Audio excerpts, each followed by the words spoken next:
Or if that's not comfortable for you, you could always kind of bring your legs out in a wide straddle. Lean back on your hands. So I want you to feel like you've got enough space that you're not having to worry about this idea of sitting right up over your hip. So we're giving ourselves space here. And I don't have my knees too close together. You can have your knees further apart. Inhale, press into your hands, keep your elbows bent and arch your back. And you might just rock a little bit back and forth so you feel clarity through the shoulders. And then exhale. It's not quite a cat pose, but round forward. Keep your elbows bent so you're working your triceps. Inhale, lift your hips. Exhale, lower your hips. Inhale, rolling through, arching your back. Good, and coming back. So now a few of you can start to lift up your butt, which will give you a little deeper work for the upper body, and maybe a little bigger stretch in the hips. You'll see.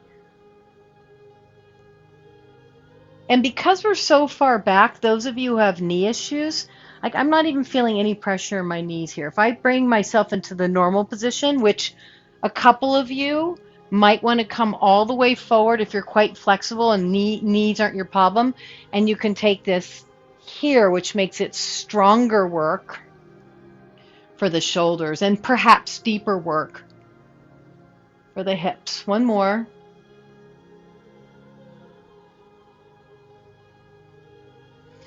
Come down, rest, bring your hands into your laps, turn your palms up, take a couple breaths, sit quietly. Let both sitting bones feel equally heavy. Another thing that you might notice is it may feel like one side of your pelvis feels a little more forward than the other. If you feel any inclination that that's true, the side that's forward, gently draw it slightly back. How do you do that?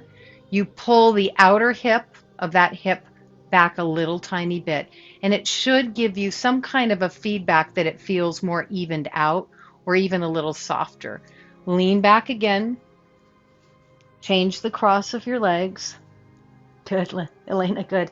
And stay back. Even if you know you can do the closer one, stay back. Inhale, because you'll probably feel a little more work in the upper spine in this position. Exhale. Remember, everything I say is based on my own experience, so you might not feel it the same way, and you're rolling your shoulders back. You're rolling your shoulders back. And you might be able to, or be wanting to, add in a little lift of the hip and lower and lift and lower. So it's some shoulder work. And then a few of you may want to walk forward. I'm on fingertips just so my arms are longer, so I get a little bit bigger lift. I'm still watching, locking out the elbows and lower.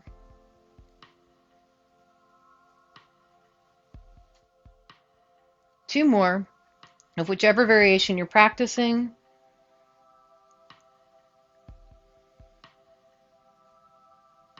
And release. Sit quietly.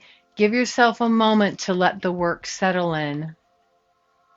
Notice if your hips feel more even, if the same hip feels forward.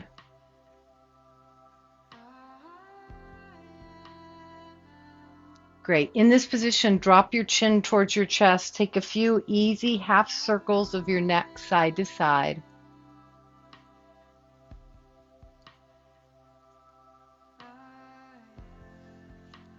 If you feel, nice, Catherine, if you feel like, ooh, I just got into something good, stay for a moment on one side. And then the other. Nice, Andy. Center, one more softer thing here. Bring your arms out in front of you and do figure eights with your hands. Took me a second to get it. So from the wrist.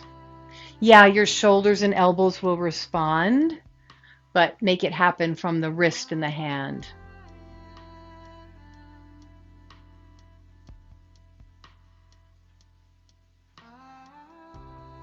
And can you reverse your figure eight?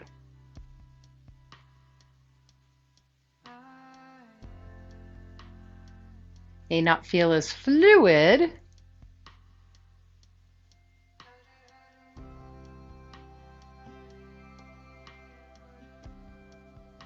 Good. Reach both arms up. Easy stretch to one side. Bend up. Stretch to the second side.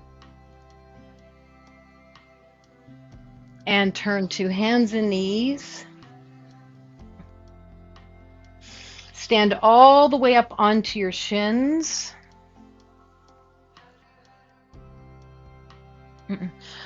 Immediately, to stabilize, to anchor, I'm pressing my shin bones, the front of my ankles, and top of my foot into the mat. So I never give up this stabilization. The inhale, lift from your chest. Some of you are really open. You can already start to press your hips forward. But for a lot of us, that starts to feel like too much compression in the back. So just keep it simple. Inhale. Little camel pose. Exhale. Little child's pose. Inhale, little camel pose. Keeping your elbows soft will help keep your shoulders relaxed. So this isn't too much into the lower back here. This is more upper body and working the thighs. If you feel like you want deeper work, come halfway down. Remember to keep pressing the shin bones and the tops of your feet down. And a few of you can go all the way down to kind of a traditional child's pose. Press the feet in, your shins, squeeze your ankles in so that you've got support from your lower body as you come up for the soft back bend.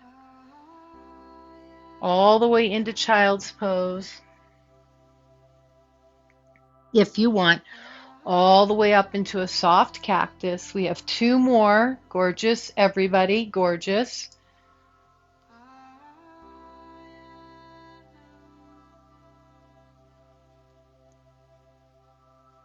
And we'll meet in the traditional child's pose.